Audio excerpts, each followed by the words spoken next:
sobre Memphis Depay, condenado a 4 meses de prisão suspensa em Mônaco. Você vai entender daqui a pouquinho do que se trata.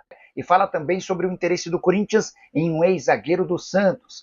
Preciso te atualizar sobre o clássico entre Palmeiras e Timão. Palmeiras defendendo uma longa invencibilidade contra o rival. As últimas no mercado, bastidores, finanças e muito mais. Fala aí pessoal, sou Jorge Nicola, bem-vindos a mais um vídeo do canal. Sempre bom ter vocês por aqui, sem perder tempo, só pedir para deixar like, se inscrever no canal e ativar as notificações. Preciso falar agora sobre o tabu do Palmeiras contra o Corinthians. Em jogos do Campeonato Paulista, os times se enfrentam na noite dessa quinta-feira, 20 horas, no Allianz Parque, em jogo do Paulistão. Palmeiras não perde para o Corinthians no Campeonato Estadual há 7 partidas. É bem verdade que nesse período foram 2 vitórias e 5 empates, mas há essa longa invencibilidade, a última derrota na fase de grupos do Campeonato Paulista de 2020. Juntando todos os torneios, Campeonato Paulista Brasileiro e outras competições, o Palmeiras só perdeu 2 dos últimos 17 jogos contra o Timão. São 8 vitórias do Palmeiras, 7 empates e 2 derrotas, embora façamos a ressalva, o último jogo entre os dois times terminou com vitória corintiana por 2-0 no Campeonato Brasileiro do ano passado. Foi justamente a vitória corintiana que abriu sequência para esse atual momento bem legal de 13 vitórias nos últimos 14 jogos. Dentro da casa palmeirense, no Allianz Parque, onde o jogo acontece nessa noite, o Palmeiras não perde um derby há 9 jogos, são 5 vitórias e 4 empates. Última derrota no Campeonato Paulista do Palmeiras para o Corinthians no longínquo ano de 2019. Você tem palpite? Já usa espaço para comentário. Quero saber o que você pensa sobre esse jogo, beleza? Com informação importante, o Corinthians foi um dos clubes brasileiros que consultaram a situação de Jubal, zagueiro de 31 anos de idade, formado na base do Santos, com passagem pelo futebol português e que faz sucesso no Auxerre da França. Ele está lá desde 2020, hoje é capitão do time e tem contrato só até a metade do ano. O Jubal tem convicção de que está diante da chance de fazer seu último grande contrato da carreira. Até por isso, pretende aguardar mais um pouco para ter noção de todas as propostas para escolher a melhor. O Corinthians, o Grêmio, o Internacional e o Fortaleza foram alguns dos clubes que buscaram informações sobre o Jubal na janela de janeiro. Se o Jubal forçasse a barra, ele até conseguiria deixar o Auxerre, mas ele não quer sair pela porta dos fundos, então deve ficar no Auxerre até a metade do ano, e aí livre no mercado, ele e seu empresário vão escolher o próximo passo. O Corinthians tem chance de contratá-lo, mas vai precisar melhorar sua proposta, até por conta de toda a condição que o atleta tem, jogador que também é pretendido por times do Oriente Médio. Prometo ficar de olho nessa história e qualquer novidade conto para vocês. Vale a lembrança de que o Jubal, além de bom zagueiro, evoluiu bastante na parte tática e tem marcado vários gols no futebol francês. O Auxerre disputa a primeira divisão e hoje briga para se manter na elite do futebol francês. Para falar sobre Memphis Depay, condenado em Mônaco à prisão suspensa pelo tribunal. Prisão de 4 meses. Mas prisão suspensa em Mônaco tem uma outra conotação. Essa pena suspensa significa que ele só será preso se cometer outra infração em Mônaco. Tudo se deu quando, em agosto do ano passado, antes de ser contratado pelo Corinthians, o Memphis Depay foi flagrado dirigindo com bebida alcoólica, ou melhor, embriagado. O nível de bebida no sangue dele era maior do que o permitido. O julgamento aconteceu recentemente, sem a presença do Memphis Depay, e ele foi condenado a 4 meses de prisão suspensa. Importante contar que o Memphis tem direito a recorrer, prazo de 2 semanas para recorrer, e foi condenado, além dessa prisão suspensa, a uma multa de 9.000 euros. O Memphis Depay disse o seguinte, abre aspas, gostaria de vir aqui me desculpar. No verão passado, durante as minhas férias em Mônaco, cometi um erro e decidi dirigir para casa após tomar algumas bebidas em um restaurante. Eu deveria ter pego um táxi, mas não o fiz. Então, gostaria de me desculpar e assumir total responsabilidade pela minha ação.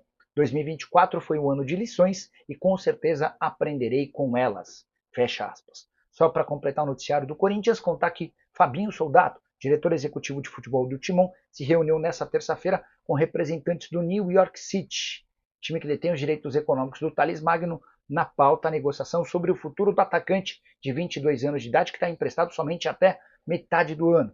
Opção de compra de 15 milhões de dólares. O Corinthians tenta prorrogar a permanência do atleta por empréstimo. Perguntando sobre novidades de contratações no Corinthians. O Danilo, não tem movimento de contratação no Corinthians por agora não, tá? Pelo contrário, o Corinthians tá tentando se virar nos 30 em relação a problemas financeiros. No ano passado, ou melhor, nos últimos dias, levantou-se a possibilidade de a dívida na era Augusto Melo ter crescido 450 milhões de reais. Um conselheiro do Corinthians hoje me procurou para falar que não é esse o número. O número real é de 700 milhões de reais de crescimento de dívida em um ano. O valor que equivale a praticamente a Neoquímica Arena, né? A dívida que o Corinthians tem com a Neoquímica Arena. Nas contas desse conselheiro, o Corinthians tinha terminado a gestão do Duílio com 1,7 bilhão de dívida e hoje essa dívida é de 2,4 bilhões, valor admitido pelo Corinthians em um pedido na justiça para recuperação centralizada das dívidas, tá bom? Para falar sobre o Corinthians, um grupo importante de conselheiros do Timão assegura que a dívida do Corinthians na era Augusto Melo cresceu 700 milhões de reais, valor que equivale basicamente ao que o clube ainda deve para a quitação da Neoquímica Arena. Só para trazer números, quando o Augusto assume, a dívida corintiana era de 1 bilhão e 700 milhões de reais. Ela chegou a bater 2 bilhões e 100 milhões de reais quando o Rosalá Santoro anunciou sua saída. Hoje, segundo o próprio clube, a dívida é de 2 bilhões e 400 milhões de reais.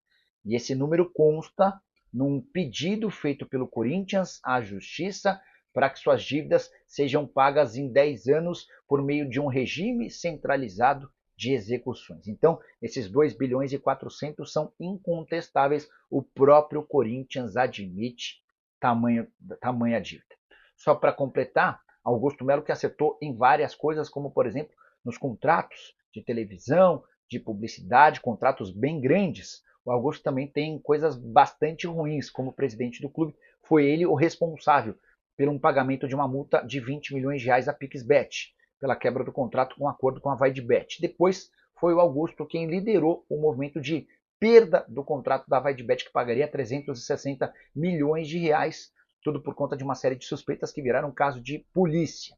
O Corinthians de Augusto Melo também já foi condenado pela FIFA ao pagamento de 40 milhões de reais a Rojas. Matias Rojas, que havia sido contratado pela gestão anterior do Duílio, Corinthians devia ao Rojas. Presidente novo, recém-possado, Augusto Melo chamou o Rojas para dizer que com ele não haveria atraso de pagamentos. Houve o atraso e até por isso o Rojas foi à FIFA e conseguiu essa condenação de 40 milhões de reais. Tem ainda 55 milhões de reais em processos na justiça, na FIFA no caso, pelas compras de Rodrigo Garro e Félix Torres. Isso sem falar nos mais de 110 milhões de reais com contratações de 18 atletas na temporada passada. De 0 a 10, que nota você dá para a gestão Augusto Melo? Use o espaço para comentário para deixar registrada a sua opinião. Só não esquece de deixar like, se inscrever no canal. Família, ficamos aqui com um giro de notícias do maior clube do Brasil. Estamos falando do Coringão. E se você ficou no vídeo até agora, não esqueça de deixar seu like e inscreva-se no canal. Ativa aí também o sininho de notificação, porque é muito importante a sua participação neste canal. Com a sua opinião, o seu comentário é muito importante aqui pra gente. Então já chega deixando like, se inscreva no canal caso não for inscrito e ative o sininho de notificação se tu quiser se tornar membro do canal para fortalecer o nosso trabalho. Fique à vontade, escolhe aí o plano que você desejar e vamos para cima, mete marcha e vamos para frente. Então, rapaziada, a gente vai ficando por aqui. Um grande abraço no coração, segue para mais, até o próximo vídeo.